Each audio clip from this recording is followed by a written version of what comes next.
Okay, we need to be moving on into Indeed, the we do. people who are bidding for SMOFCons. Out for that. We will start with the people from Cleveland and New York. Do we have anyone from Cleveland or New York? Raise your hand in the chat room area.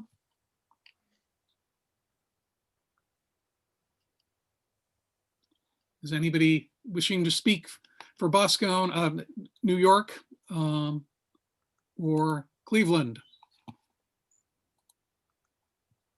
Give me 1 minute, Tom. Okay, we have Joni Dashoff willing to speak for New York. And since she held up her hand first, we will get her in to speak as soon as Joni does the technical stuff. Yes. Janie, you're pronouncing Janie or Jani? Janie, please. Excellent, thank you. Sorry, I've been getting it wrong. That's okay. If it approximates, usually I react. Yes, but yeah, I'd rather be right. And we've got Joni. Hello. I like when you call her Jani because then I don't jump thinking you're referring to me as Joni. But that's my hearing problem, not anyone else's. I think I'm the only one here because, hi, I'm Joni Dashoff. I'm speaking for New York. My co-chairs would be Caitlin Cunningham and Mark Richards. Caitlin had knee surgery on Thursday and Mark is bringing her home from the hospital today. So I'm working off our questionnaire. I was not in New Mexico last year to present, and Caitlin did, so we're switching off responsibilities. And I don't have a visual, but our questionnaire is on the website if I omit anything in particular. So as I said, we're New York City area bidding for 2023. We're looking at the conventional dates of December 1st to 3rd. Bid chairs would be myself, Caitlin Cunningham and Mark Richards, who are from the New York area and are 2/3 of the 501c3 New Amsterdam Science Fiction Fantasy Fandom, which puts on Heliosphere. Some of you may have attended Mark and Caitlin's presentation at SMOFCon in Santa Rosa about the start of Heliosphere and how we've been progressing. I think we're in the 4th year now. For your information, the committee overall for Heliosphere is as far south as me in Philly and Boston. The weather in New York is normally rainy and reasonable.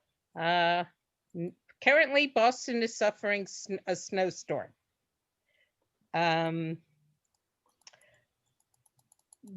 I've done lots of things in fandom. Caitlin has done non-fandom plus Heliosphere.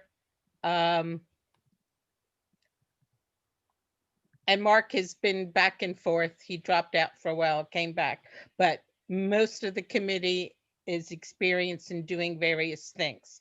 One of the reasons for suggesting we meet up in New York City is that New York City has international airports, and instead of just going from mid-Atlantic United States, we could in New York actually pull in people from overseas more easily.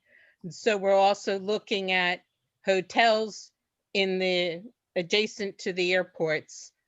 That's John F. Kennedy International and LaGuardia, for those of you who don't have them in your head. We haven't, because it's still too far out, we haven't actually talked to any hotels, but we've all been salivating over the pictures from the Hyatt Regency that is being built attached to the Resorts World Casino near the JFK Airport. I think oh, well, one of the questions is, would there be a virtual component if, for those who don't physically attend? Unfortunately, Heliosphere was actually, which is Westchester, New York, was forced to go virtual with less than a month to go earlier in 2020. And we have just voted to keep ourselves virtual for 2021 since we don't see any end to this in April. So we've had plenty of experience being virtual, but we've all had our head in other things to actually put up a PowerPoint presentation for today. And from the airports, you can get into New York City. New York City is famous for its Christmas tree in Rockefeller Center. I don't think we'll have a snowy out to go with in 23, but you never know. There's lots of other things to do there. If we pick JFK and that Hyatt Regency attached to the casino, well, we could have their kind of poker and our kind of poker. I can't think of anything else that's important to add at this point. I'll wait for questions for whatever I might have missed. Oh, and wait, one last thing. Yes, there is a code of conduct from Heliosphere in that would be attached to our SMOFCon. Okay. So there are 2 questions so far, which Okay. we'll take quickly. One,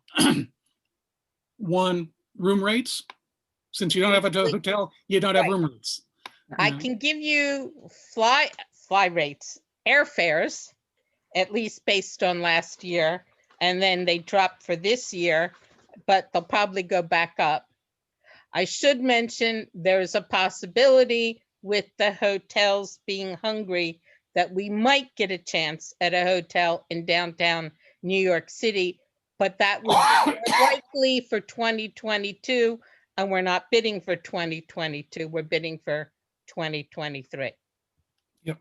Also, a technical question. Sure. If you're incorporated in New York and you're trying to run a convention in New Jersey, are you going to have any problems with? I did not mention Newark Airport because it is in New Jersey. I only mentioned JFK and LGA, LaGuardia. Okay. So you I are, raised that issue too, because I know perfectly well where I-95 passes by that airport on route to Boston and New York every year, 3 or 4 times a okay. year. So there we go. I've seen nobody raising their hand to speak for Cleveland. So we must assume that there is no one present to speak for Cleveland. Since we're not making a decision today, this is not a killing blow for them in any way, but we have been able to give the New York folks a little bit of an extra chance. Yes, And we will thus move on to the following year's WorldCon or SMOFCon presentations, which would be for Austin and Seattle. Now, Tom, I would like to mention at this point that Kevin Stanley has reminded us that the selection of the site for SMOFCon 40, i.e. 2023, will occur at Lisboa next year. But there will not be a site selection at SMOFCon 38, i.e. Montreal, because it is a postponed convention for that year. The plan is to resume 1 year in advance selection starting in 23. this is, I just yes, thought it was worthwhile reading out. absolutely right. Completely agreed. We need that kind of information. Now, But do now we we can have move to people- 24. do we have people for the ones for 24? Do we have, who is? Yes, who do you want first? Well, we've got Sara saying that she's here for Austin, so we'll start with Austin and then go to Seattle. the eager bird gets the worm of going first. I don't know how eager I am, but Randy's here as well, so you can get Randy Shepherd. No tiara, Sarah? Oh, okay, fine, sure. Hi, Laura. I'm so used to seeing you with a tiara on your head. You There need you one. go. Tiara Thank is taken care of. Thank you. You Okay. just look naked, that's all.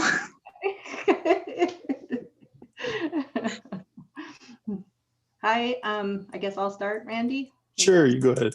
Right. Hi, I'm Sarah Felix, Tiara Queen Extraordinaire. And we are bidding for Austin in 24. And we'd like you to visit. We haven't put together anything just yet, far out, but we will be looking at hotels in Austin and surrounding areas, but hopefully close enough to the airport so it's convenient for people. Anything else, Randy? There'll be a nice hotel. There'll be nice dining in the area. Austin's a great place to visit. Many folks have been there before, but we like to show it off in the rest of the state. And I know you talked about filking. Of course, Austin is the live music capital of the world. So there's lots of music you can hear. And if I need to, I'm ready. I'm ready for this. So we're going to do it. But I'm yeah. not transporting my piano, but I might bring the flute. We'll find a piano bar for you. So I think the most plenty of important breweries and question- distilleries too. I think the most important question for Austin is, are you planning on repeating the snowfall? Yes. The Well, last Austin snowfall. last year in Austin, it was 80 degrees today. Today, it's now 50 and raining.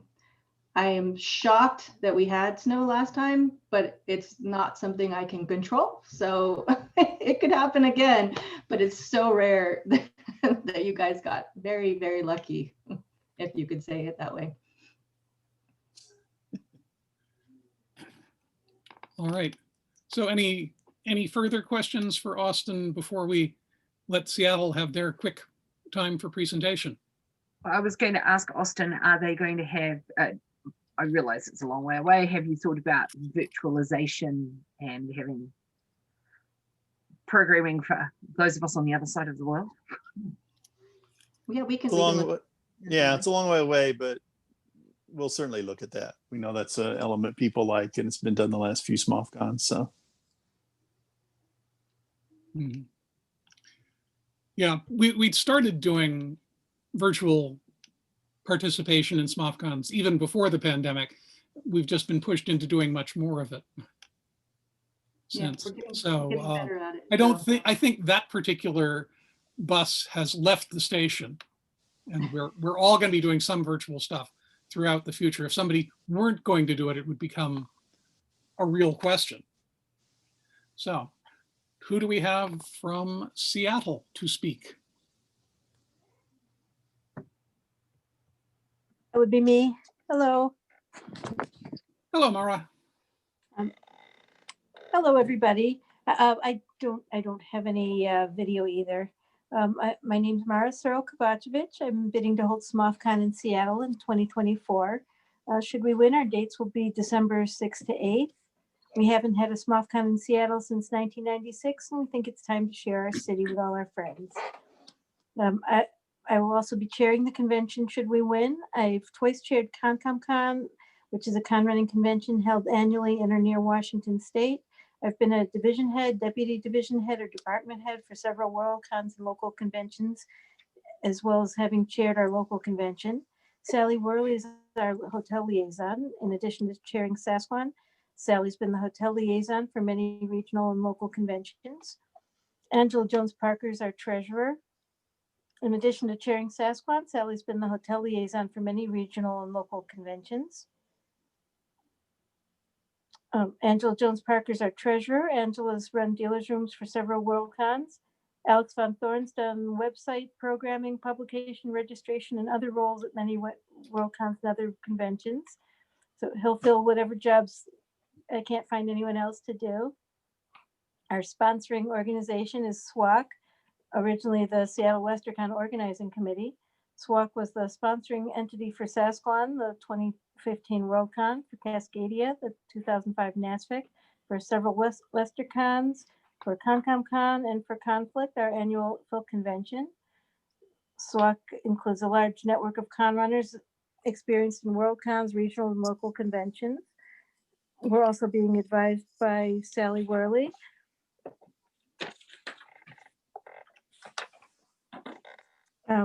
And others have served as division and department heads for WorldCons and other regional conventions.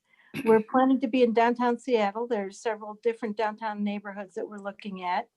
Given the uncertainty of 2020 hotel markets, we haven't chosen a specific venue. We do have experience with many hotels and contacts with many others in the Seattle area. We plan to start looking at hotels next year when we have a better idea of when we'll be able to plan in-person events again. Now, as far as getting to Seattle, SeaTac International Airport's a major international hub airport with direct service from many cities around the world. Seattle is one of the most important gateway air hubs for air travel to the United States. We expect competitive rates to be widely available. And once you get to the airport, SeaTac is 12 miles south of downtown Seattle. The Link Light Rail service from SeaTac Airport to downtown Link stations is $3. Takes around 40 minutes. It runs every 6, 12, or 15 minutes from 5 a.m. to 1 a.m. Monday to Saturday and 6 a.m. to midnight Sundays and holidays. Taxi flat rates from the airport to downtown hotels is $50. Takes about 20 minutes. And Uber is $25 to $65 depending on the type of vehicle.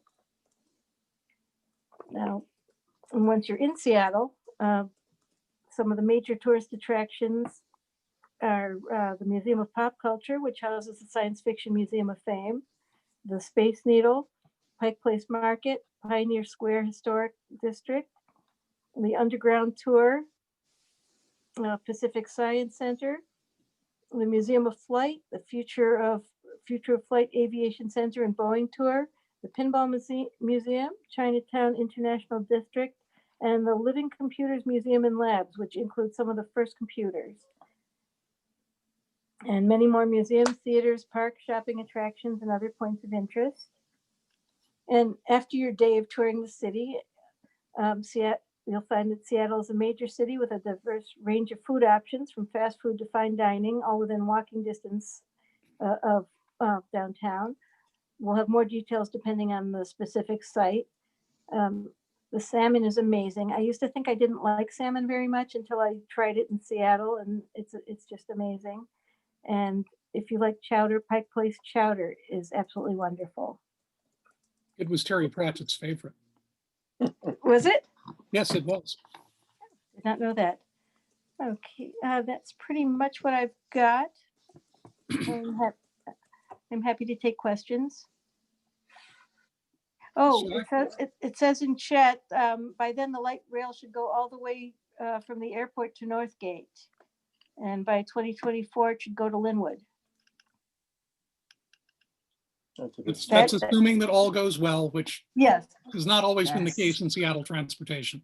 Well, it does go downtown from the airport. You don't have to leave the airport. You don't have to leave the airport.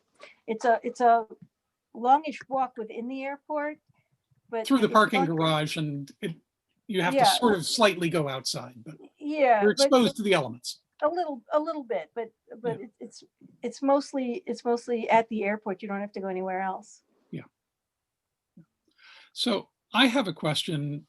Living in Seattle, downtown has gotten pretty scummy. Do you have any issues that you're concerned about in terms of the homeless population, the high rates of crime within downtown Seattle? We don't. I know some neighborhoods are worse than others. Yeah, absolutely. But we don't know what's going to be in 2024. No. But I mean, obviously, we'll do everything we can to keep our members safe. We're not going into one of the scuzzy hotels. Yeah, we're not gonna be in the low rent hotels in the worst neighborhoods. Well, some of the high rent hotels are right in the worst neighborhoods. Well, we will make sure we don't pick one of those. Yeah. Okay. Any other questions? Well, I'm not seeing anything else popping up in the chat yet. Oh, sorry. Well, I'm seeing someone said they were able to get downtown from the Norwestcon Hotel by light rail in 2012. Oh, yeah. Yeah, Which I've done that too. it's actually quite easy. You know, I will testify to it being easy myself. Do we have any more questions? Is there anybody who is thinking of bidding for a SMOFCon beyond 2024? Anybody raise your hand over in the chat? Not for bidding, but just while I've got Sarah live on the line. Sarah, we just got another recruit who I won't name, but somebody emailed me during the chat, and ex-WorldCon chair that wants to be on the committee. There you go. There you go. And we do have our head of programming in place, but we're not going to name them at this point. But they are there. Yeah, there's been a lot of people. We don't really have a committee set up, but we do have a lot of people interested in helping. And it's not just Austin fans, but Texas fans as well as beyond that. So it's been great to see all the interest. And Alamo is the organization behind it. It's not just Sarah and I doing it. Not that we couldn't, but The very nature of SMOFCon is that people come out of the woodwork and help, which is a wonderful thing about our community. absolutely. I love it. Yeah. Right. The SMOFCon community is a special community within the Vanish community. Yeah. I see that Tammy has helium hand syndrome. That's what I call Yes. when you volunteer for something, is you have helium hand syndrome. She's pondering an Ann Arbor, Michigan bid for a future year yet to be determined. So Tammy, do you want to say Tammy, anything? can we unmute Tammy so that she can say a word or two? Certainly, give me a minute. Absolutely. If I didn't ask, you wouldn't do it. That's all I've got, really. I've been thinking about Ann Arbor for a few years as being a really good location for a SMOFCon, and have been involved in running a few SMOFCons in the past and would love to do it again. So keep your ears open. No date or details yet. Absolutely. But thank you for stepping forward, and thanks for helping keep SMOFCon happening. So anyone else want to put their voice out there for doing this in the future? I will add a little correction to what Kevin put into the chat because he left out an important word. We would really like to, SMOFCon 38 would really like to thank everyone from SMOFCon who were bidding previously for SMOFCon 2022 and 2023 for being willing to postpone their plans by a year to allow us to leapfrog to 2022. Yes, it's once again, I will say, we have an amazing community and we do like working together. But Even that when we do stop. live in interesting times. Yes, yes. It was definitely the Vanish thing to do. Mhm. And, you know, one of the most important parts of a SMOFCon in general is the sort of water cooler conversation, which gets someone bringing forth, hey, I'm thinking about this. We don't get to do that as well virtually as we do when we're in person. But Tammy stepping up like that is a really good role model for other people to be able to do it in the future. And I want to thank her and commend her. So given all that. Sharon in the chat has asked whether there's been any consideration to changing SMOFCon selection to 2 years instead of 1 year in advance. I guess Kevin might be one to answer that. People talk about things like that all the time. And it gets decided mostly not quite by consensus, but by vote at a given SMOFCon.